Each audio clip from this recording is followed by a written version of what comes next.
Hey everyone, welcome to another edition of Power Core Productions and Podcastings. I'm your host, Javon Harrington, back to hit you another video. And today, we are going to be starting a brand new series here on the channel, one that you guys have been waiting for a while now, and we can finally get it into the green light, and that is going to be Fire Force LightSpeed Rescue. Fire Force crossover Power Rangers LightSpeed Rescue, based on the Heroes of the Morphin Grid series, Part 0. First and foremost, as always, if you are new to the channel or if you're a fan of everything that we have on the channel, then please don't forget to like, comment, subscribe, share, and hit that bell for post notifications so you can stay up to date on everything that is Power Core Productions and Podcasting that's to come out now and in the future. Now, with this series, I do want to say that it's one that I've been working on for a while now, simply in terms of coming together with a cohesive story. Now, for those of you who are a fan of the Fire Force series, there is currently only 2 seasons out at the moment. While I do think the manga is wrapping up, we still don't know if there's going to be confirmation of a season 3.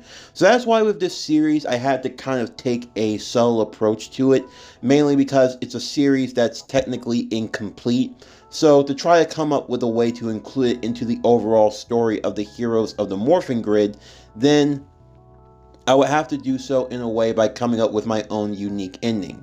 So that's why beforehand I do want to say that this series is going to have a original ending by me. It's going to be different from whatever the original ending is going to be. So that's just something that you should know going into it ahead of time. Also, with Part 0, the reason why I make a lot more Part 0s now is essentially so that I can establish the universe that I'm trying to make beforehand. And that way, if there's any changes, if there's any suggestions you guys have, then I can implement them into the story before it fully gets underway. So that's why this is named Part 0. And if you're wondering where we're actually starting, if you go by the anime continuity, Part 0 is basically episode 18 from season 1 of Fire Force, and the part 1 of this series will officially start where episode 19 picks up. So if you haven't watched Fire Force, this basically gives you a chance to watch the series before I really get into the story, or if you want to get a chance to catch up on everything, so that's where you'll know where I'm starting as a whole. So Part 0 basically starts at episode 18 of season 1 of Fire Force, and that's basically where we're going to cover things to get us off to a good start, and from there we'll just pick up with everything else as we go along. This is going to be a 8-part series as a whole, and I'm hoping to tell a cohesive and concise story that you all will be able to enjoy as we continue on into the multiverse of the Power Ranger fandom with Heroes of the Morphin Grid. But anyway, without further ado, we're going to get straight into today's video. So as always, sit back, relax, and enjoy the show.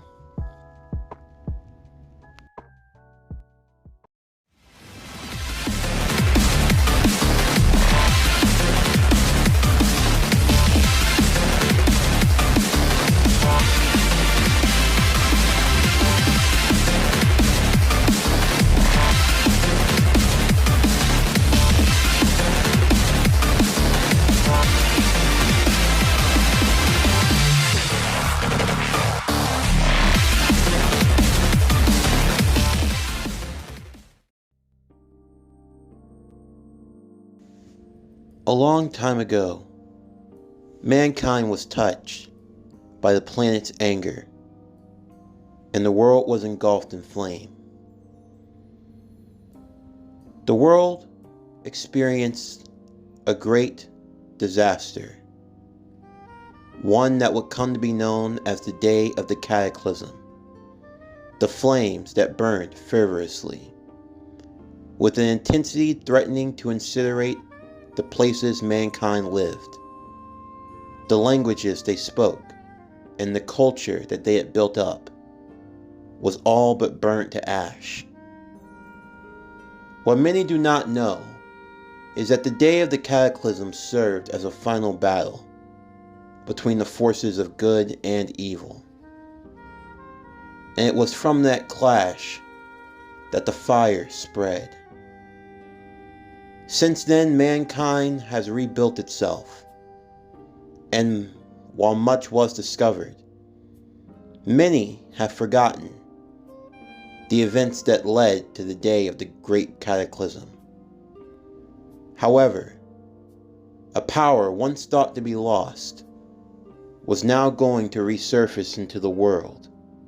A power that could serve as mankind's last hope of salvation. Our story begins with Vulcan and Shinra as they made their way to Vulcan's workshop. Vulcan had something he needed to bring with him. He had debated whether or not he was going to actually unearth this secret treasure, one of which that had been entrusted to him by his family. A treasure just as valuable as the key to Amaterasu. However, with it now being stolen by Dr. Giovanni and those of the white-clad organization, a secret society set on creating another cataclysm to engulf the world in flame. It seemed as though now the time had come to unearth this power. As they made their way through the workshop, Vulcan would lead them underground through a network of caves and tunnels. Shinra was surprised that something this elaborate could be under a junkyard, but Vulcan remarked that he went through great lengths to keep this hidden, and for a while he thought that it should stay that way, and he was prepared to let these secrets be buried along with all of the others. But he had come to trust Company 8. He had come to trust Shinra. And if there was going to have any chance of facing against the white-clad, they were going to need every advantage that they could gather. Shinra asked what they were looking for as they made their way through the caves, avoiding the various booby traps and other warding off devices. Vulcan would explain that this was something that had been entrusted to his family from an old family friend long ago. It dates back far in history to the day of the great cataclysm. It was said to be a power that would one day aid humanity. Of course, for Vulcan and his family, they didn't think that such a power needed to be in the hands of mankind, and they were prepared to leave it alone. But it seemed as though now was as good of a time as any to use the power. They eventually made their way to what seemed to be a dead end, at least to Shinra that was. But for Vulcan, it was exactly where they needed to be. As he pressed his hand against the wall, a tiny indent would be made, and now the wall would appear to slide open, revealing itself to be false. From there, Shinra would see a tiny rectangular hole, big enough for a briefcase, and that's exactly what was inside. As Vulcan pulled it out, it was a metal briefcase of sorts, with a strange symbol and the words LightSpeed on it. After they retrieved what they were looking for, they would leave the cave at once, Vulcan setting off a few explosions to destroy it in the process, along with the factory, leaving behind the final remnants. As they made their way back to Company 8, Vulcan would lock himself into the tech room, having his assistant, their science officer, Lit, a scrawny, wide-eyed, afro-haired fellow, assisting him. For Lit, he had no idea what Vulcan was working on, but once he discovered what they were up to, he was more than intrigued to see what they were going to be using to fight against the white-clad. At first, he thought that they didn't have much of a chance, but this could be exactly what they were looking for. In the meantime, Captain Obi of Company 8 would meet with Kareem Flam of Company 1, Princess Hibana of Company 5, and Conroe of Company 7. The four meeting as representatives of the 4 of the 8 companies to share notes and discuss the investigation into the White-clad, as Company 8 was built primarily with the goal in mind of discovering the secret behind human combustion, why humans were turning into infernals, fire-like creatures devoid of all sense of their former life. The reason for the companies existing in the first place was to find the secret behind the phenomena, as well as putting those who had been transformed to rest. While discussing, they would also bring up the situation with Company 3 and the scandal behind Dr. Giovanni actually being a member of the White-clad, and it being covered up in the process. In all likelihood, it meant that Company 3 had actually been infiltrated by the Clad, and that they were going to have to deal with other potential spies in the process. Princess Hibana would bring up the fact that there was another member that she did not trust, that being of Lit himself, although Obi would remark that he found no reason to be suspicious of him, and that he had done good and honest work up until now. Princess Hibana would still have her misgivings. After all, not much was known of him, and of why he was transferred to Company 8 to be their new science directive. But still, nonetheless, they would have no choice but to trust him in the meantime. Although, Obi would promise to keep his eyes out on things, to make sure that everything was on the up and up. Vulcan would spend days that eventually turned into a few weeks, working in his workshop. As both he and Lit had opened inside of the briefcase, what they found inside was more than what they could have ever dreamed of. Inside was an old computer. Once looking through its databases, they discovered more than they could have possibly imagined. They learned of an organization known as LightSpeed Rescue. It was operated and based similar to how the companies work today. You could say that LightSpeed Rescue was the precursor to the 8 companies themselves. They learned that this organization's main goal was fighting against a demon, a fire demon known as Diabolico, and his forces. And the way they combated him was with a team known as the Power Rangers. Inside, with other types of gadgets and material, was a torn Red Ranger suit, a broken helmet, and a morpher that was in need of repair. Both Vulcan and Lit would spend hours studying, trying to understand where this power came from. It tapped into some sort of natural field, something known as the morphing grid. For Lit, he thought this was revolutionary. A new type of power source, one that could rival Amaterasu, the power built by Vulcan's family? With something like this, there was no telling what they could do. And he wondered why they weren't using it a lot sooner. But as Vulcan thought it over, he then came to the same realization that Lit would as well. All of the trouble that had been caused due to Amaterasu alone, and the power of the flame.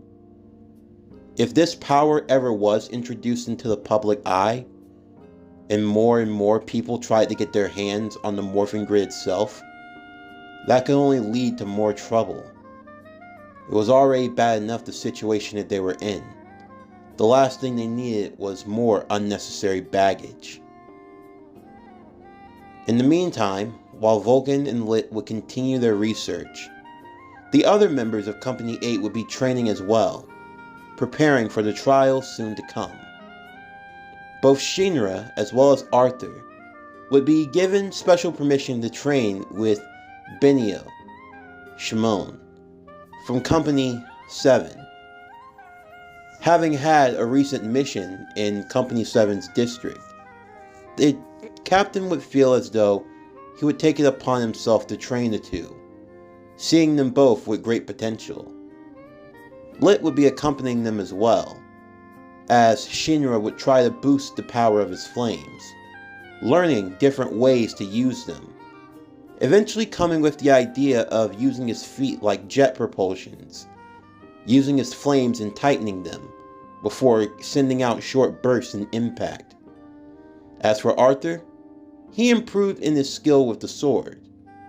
Both Arthur and Shinra were third generation pyrokinetics, being able to produce their own flame, making them the strongest of the generation. While there were others, such as Captain Obi of the first generation of human, post-cataclysm. These humans were not born with the ability to create flame or control them. As for others like Lieutenant Hinowa, as well as Maki, they were a part of a group known as the second generation. While they could not create their own flames, they could still control and manipulate them. And as the years went on, as each generation would come after another, the power would only grow further and further.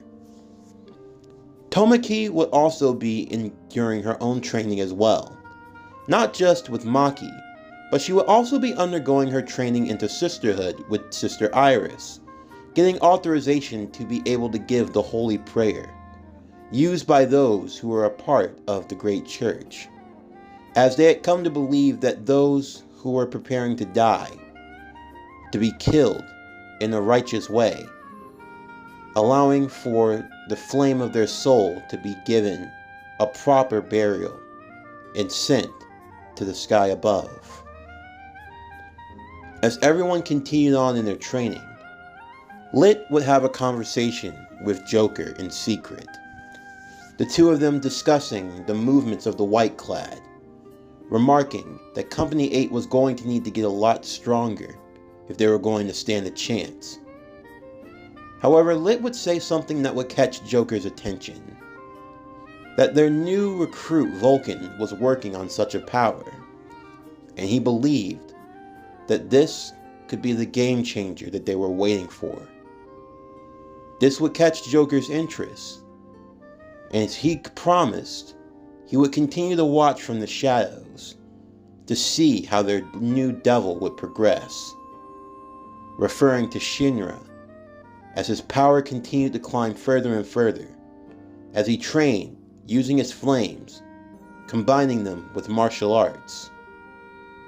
As everyone continued to grow in strength before long, it would soon come time for the new power to be revealed. About 3 weeks later, after non-stop work and burning both ends of the candle, so to speak, Vulcan would gather all of Company 8 together, bringing them to a secluded training field, where it was time to show off the upgrades for their new powers. As he did so, the team would all be lined up, as Vulcan and Lit would be standing before them. They had a table behind them with a whole bunch of new gadgets and devices, all in wait. They would call Captain Obi, Hinowa, Maki, Shinra, Arthur, and Tomaki forward, all 6 of them standing together in attendance, wondering just what was in store for them, as both Lit and Vulcan would happily hand each one of them a device that they would tell them to strap to their wrist. As they did so, Shinra would notice that all of theirs looked the same except for Captain Obi's. It was similar, but it was a bit different, like a gray-silver color compared to their black, and he noticed it had the same symbol as that from the box. Everyone had their own questions, but the captain would silence them, allowing for Vulcan to explain. Vulcan would try to tell them of a power source long since forgotten, but one that he believed they could utilize to their advantage. He warned that this power would be like anything they ever experienced before, a power that could turn even an average human into a being capable of fighting against multiple high-class infernals. To hear this would be more than an understatement. Even the captain would be surprised. Something that powerful from a device so small? As Vulcan continued explaining, his story would catch the attention of Sister Iris, who asked if these Rangers, Power Rangers, so to speak, if they could be the same ones from the story of a battle that preceded that of the Great Cataclysm, warriors of light that fought against the forces of darkness. Vulcan remarked that they seemed similar enough, and that in all likelihood they could be connected. Once hearing this, Iris would ask permission to say a prayer before they would use these powers, believing that if these powers were going to be used for good, then they needed to be blessed and to be given the strength that they would be needed to fight against the great forces of evil that would come before them. Respecting her wishes, Vulcan would agree, and Sister Iris would say a prayer. After doing so, Vulcan and Lit would explain to everyone how to transform, noting the hand movements and sequences that they would need to use.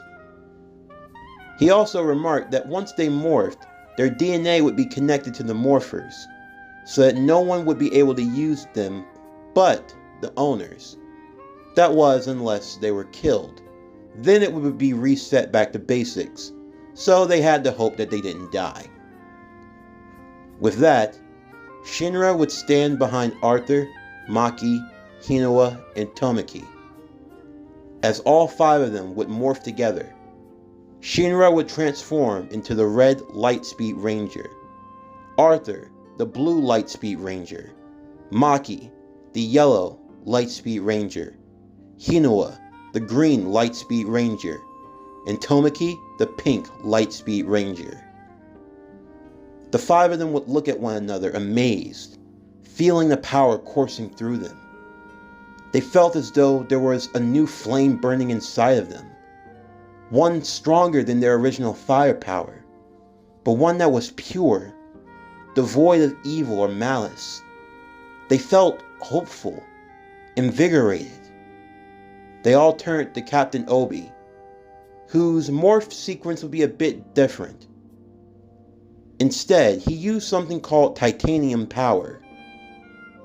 His uniform was similar to theirs, but also different in a way, as the Titanium Ranger walked beside the other counterparts. The captain remarked that he had never felt this incredibly strong before. He felt as though he could fight 100 Infernals. That's when Vulcan would remark that the titanium power was actually a lot more stronger than the other five. This would cause the others to ask just how come the captain got the super strong power. But Vulcan would remark that this was a way to balance everything out. Out of all six of them, the captain was the only one that technically didn't have any powers of his own, outside of the morpher. Since he had the strongest morpher, it would help for his human ability, while everyone else still had their pyrokinetic techniques to aid them with their ranger power. So this offset everything else from the beginning. Along with that, each ranger would have a standard set of weapons, a power pistol, and a standard sword. This was something they could all use, but they had specially crafted weapons for each of them. For Arthur, his special weapon was a blue chrome-like blade hilt.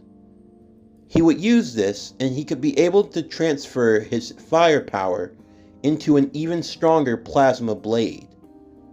Arthur feeling this at once, he felt as though he were a knight pulling a sword from a stone. He was being bestowed a new power, the power of the Blue Ranger. He felt as though this occasion needed something a bit more knightly.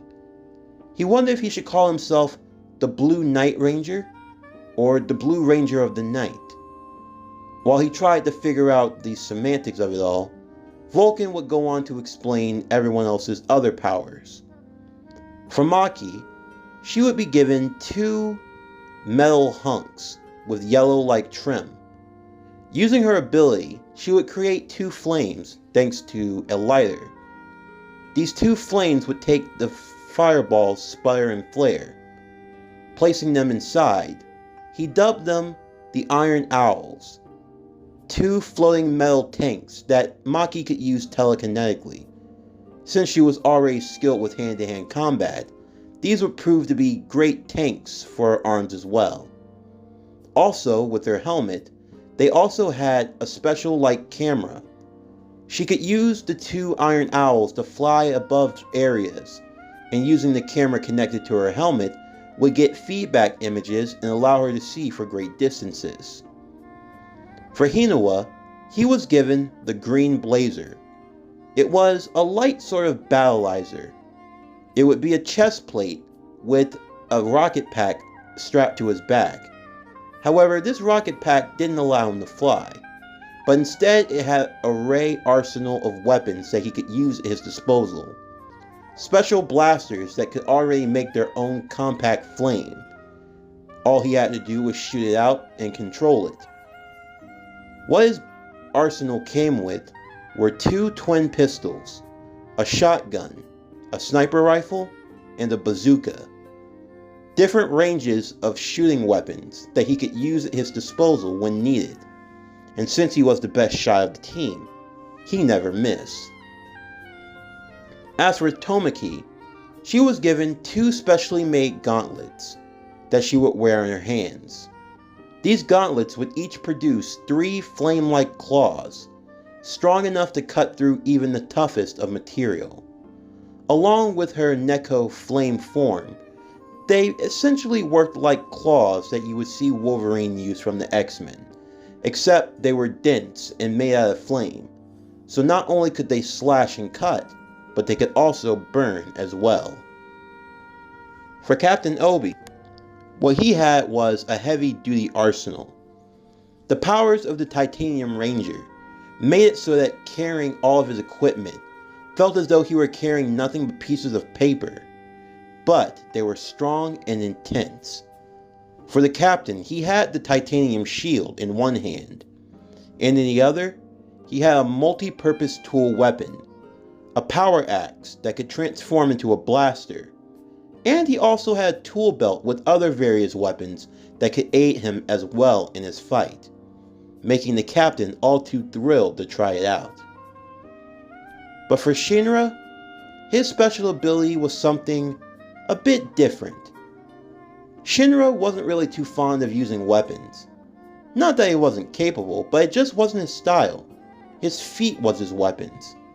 And as such, his special power-up was something that would be different from all the others. They would tell Shinra to press a button on his morpher, and he would do so. Instantly, his white boots would transform into a bright red, with exhaust on the back soles. They would then tell him to use his flames. As he did so, the boots would be set on fire, and Shinra could feel his flames basically burning his soles. They would then tell him to throw some kicks into the air, and he would do so. As he did, he felt he had even more control of the flames in his feet than ever before. These boots were especially made for Shinra and his abilities. For a better context, think of the engine-like shoes that Ida uses from My Hero Academia, and it basically applied the same principle for Shinra with his fire-like ability. They were known as the Devil's Footprints. With everyone now having their power-ups, Vulcan would be thanked tremendously for his help. But Vulcan would comment that he really didn't do that much. This power always existed. He would speak openly and honestly to them all, how he wasn't sure of who to trust. He wasn't sure if there was anyone who could be worthy of this power. But he believed in them. He believed in this company. And if they were going to defeat the White Clad, and if they were going to save their loved ones, then they were going to need all the help they could get. And if he was going to put his trust and faith into anyone, he was glad it was them. After getting their powers, and getting all their tools in order. They would head back to Company 8's station, and from there, the captain would fill them in on the upcoming mission. With help from Lit, after the attack on Vulcan's workshop, they had discovered evidence from the White Clad, and they were able to track them down to where they must have been hiding. They were hiding in a place known as the Nether. Iris would tell them that the Nether world was known as an unclean place that even Soul's light could not reach. They would then explain to them all that the Nether was actually a network of subway tunnels that were mostly buried and destroyed after the Great Disaster. But a lot more of them survived than originally thought, and was most likely where the White Clad were being held up. Under normal circumstances, no one would be allowed to go there. However, Company 8 and only Company 8 were being given special permission by the church to investigate the matter.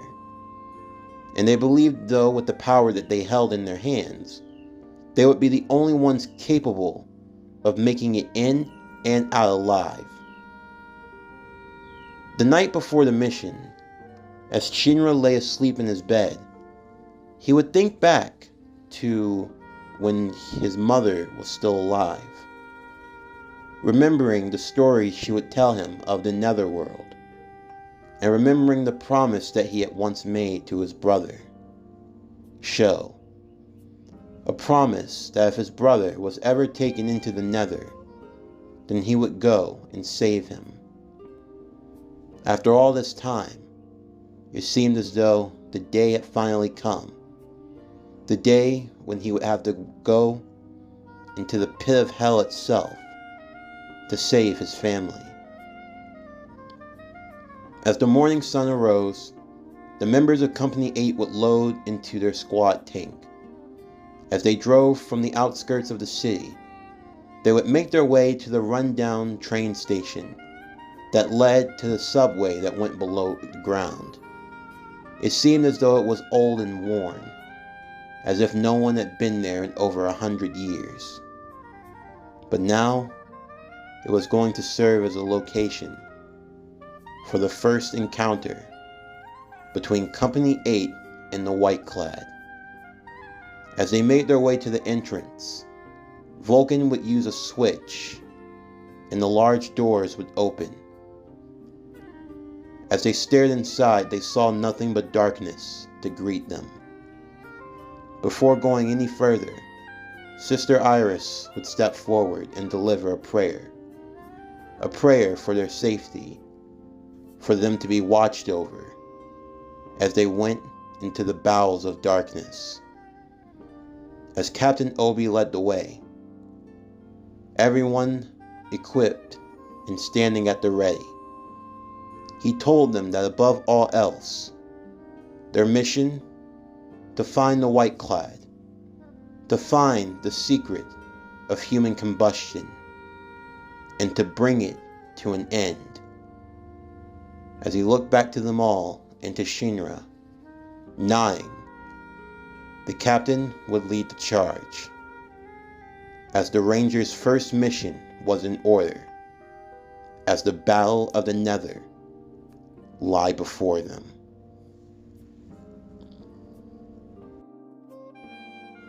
This concludes Fire Force LightSpeed Rescue Part 0.